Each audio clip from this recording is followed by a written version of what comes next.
Welcome to another QI coaching room. And as usual, we start preparing ourselves to receive the answers that we want, to receive the insights, to receive the guidance. So wherever you are now, get yourself ready. If you're sitting on a chair, make sure you have both feet on the floor. If you're on the floor, you can be cross-legged. Just make sure you have your spine elongated, you have yourself grounded. We start to leave outside the room everything that's not here, everything that won't help us now. Start paying attention to your inhales and exhales.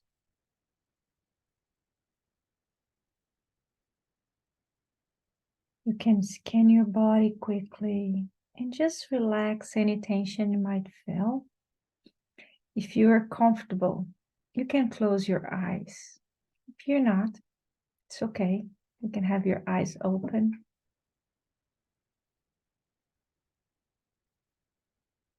Now we start bringing our inhales and exhales to a count of 6.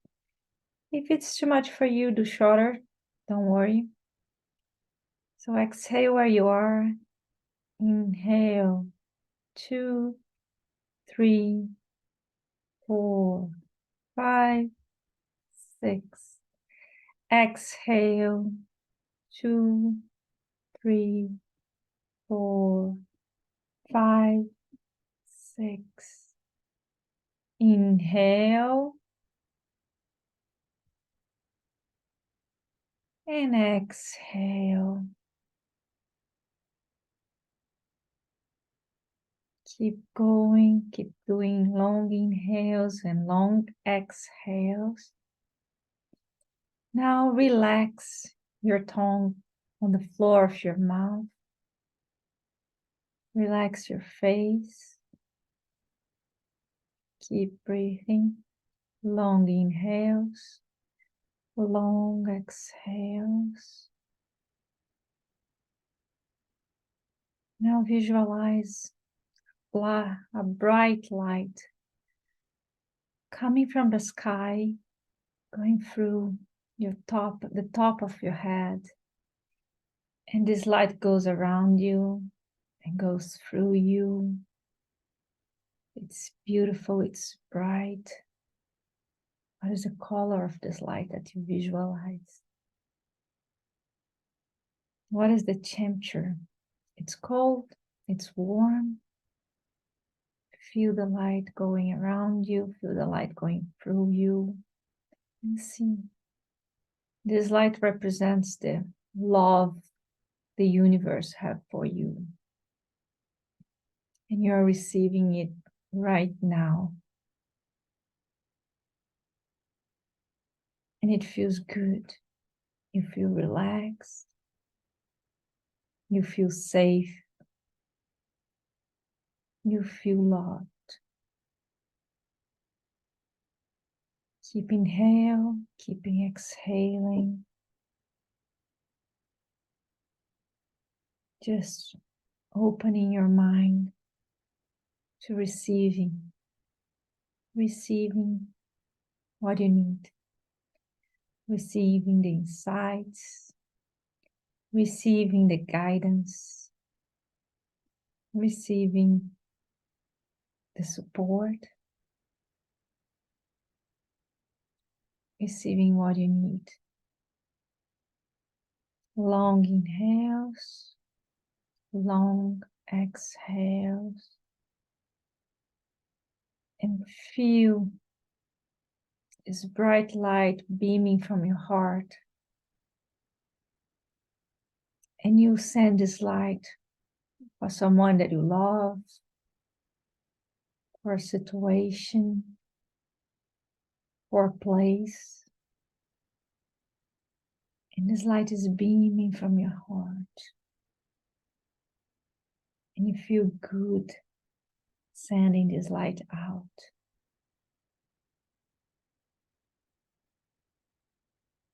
Keep a slow breathing, a slow and deep breathing. And feel the light coming from the sky and beaming from your heart. And be there for a minute.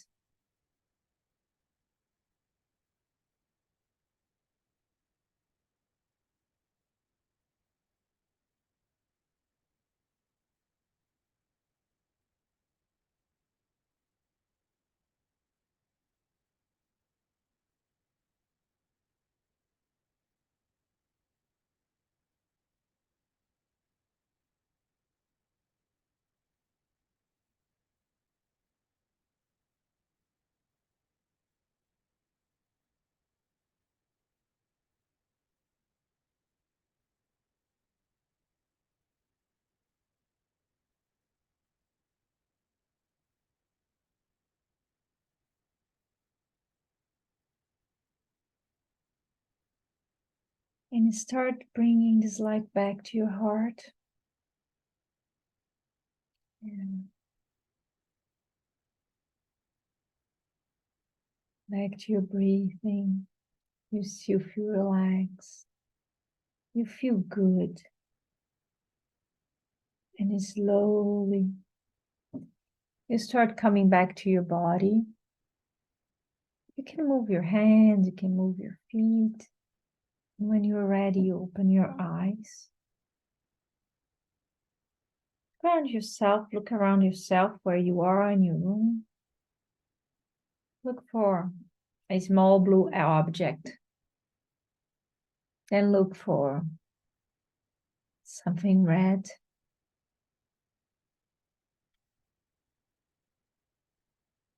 And we are ready to start today. So let's talk about burnout, overwhelm, struggle, all things stress. Because our lives, our daily lives, has several stressors. And as much as we try to avoid the stressors, they keep coming in different forms and shapes and situations and people that we encounter in our life. So one of the things that we can do about it, it's working in our resilience. So when we encounter stressors, our response, our stress is different. More resilient you are, better will be your response. You won't be snapping out, you won't be reacting as much, you won't be feeling powerless, you won't be feeling too tired to do anything. So that's one of the important things about stress. But also, when we talk about classic, because burnout can be different, could be a wide range of things. One of the main attributes to burnout is when we have high levels of stress at work. So burnout technically is a lot related to work stress, the environment where we work, the pressure. And it makes sense because these days, our jobs and our making money and working is a big thing for us, and we spend so many hours doing it. So I think that's natural that burnout mainly sort of appears in the work environment. But you can be a non-working mom, which for me it's more work than working, and you can burn out. You can be taking care of someone and you burn out. And there are several reasons that we burn out. And what I want you to think now, if you feel you're stressing too much, or if you're living in chronic stress is when you're on a regular base, having not a really high levels of stress, but a mid-lower level, but it's constant. So your body doesn't have the ability to reset because you're so constantly moving forward and going on with this lower stress. So chronic stress and this lower level of chronic stress is one of the reasons of weight gain and certain disorders and fatigue, because it's just like when you have an acute stress, the body gets ready to resolve it, but even if it's really intense, but it goes, and then you have time to recover, and it doesn't show up again right after, you have time so to come back to your balance. So chronic stress is a very common thing, and nobody talks a lot about it. So what I want to think today on your life is, what is your relation with stress and struggle? Or what kind of emotions, what kind of lower negative emotions you have in your life that are holding you back or are not allowing you to live the life that you want? Because it could be a stressor that you're not being able to resolve. But generally, it's not just about a stressor. It's almost like when I was young, I used to be very stressed in my jobs. I worked 20 years in the financial market, and it is a demanding and a high level of stress job career. But I used to think about, like, if I change my job will be better. Sometimes I would think, oh, it's my boss, or it's the bank, or it's this situation. And over time, I noticed that it didn't matter where I go, the problems were coming with me. So I had some good bosses and some bad bosses, but was always something, because it was not about the work, was not about the bank, was not about the others, it was about me. It was about how I can manage my own stress, how I can deal with the situations, what I can do to be better. And that's the interesting, because I burned out several times during work in different phases of my life. And every time I passed through, I noticed that what used to be a problem was not anymore. Then I was burning out for another reason. And that's the beauty of problems, is that we have those in our lives to learn from them and to become better. And the goal could be different for each person, but I believe that one of the main goals for all of us is being happy, is living well, is living joyfully, is having a life that, okay, we do have problems, we do have things that show up in our life that we have to figure out, but those things won't make us feel bad, sad all the time. We can have like moments, but we won't be, because burnout is a situation, especially when you go technically for diagnosis of burnout, is you go to a certain level of stress, then you are not able to do anything in your life. You're not able to work. You're not able is even to take care of yourself, because that's another thing. A lot of people think that taking care or being healthy or working yourself is another task. It's a whole another level of tasks and work. And especially when they are too tired, they don't want to do this. So what I want you today is just to reflect, to pause and reflect on, for you, what are the things that are showing up in your life related to burnout, to stress, to not feeling you're being able to do what you supposed to do or you meant to be doing. And write down, not thinking too much, because that's another thing. Writing and journaling is an amazing tool, and everybody talks about journaling all the time, and it becomes something so normal that, yeah, I journal. Some people will say, oh, I journal every day and I do this and I do that. And some people said, no, I don't journal. So put any ideas that you have related to journaling aside.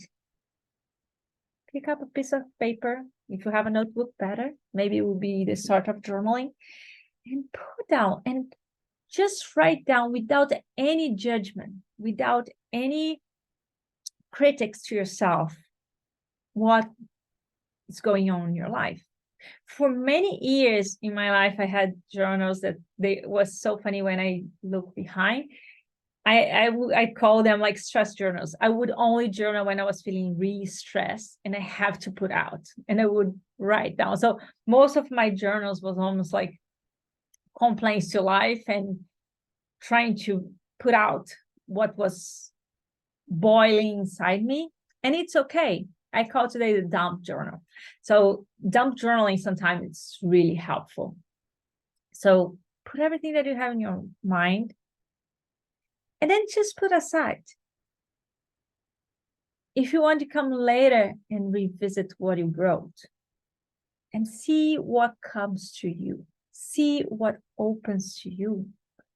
Maybe you have an insight about what would be the next thing for you to do to live feeling better, to move out of your burnout.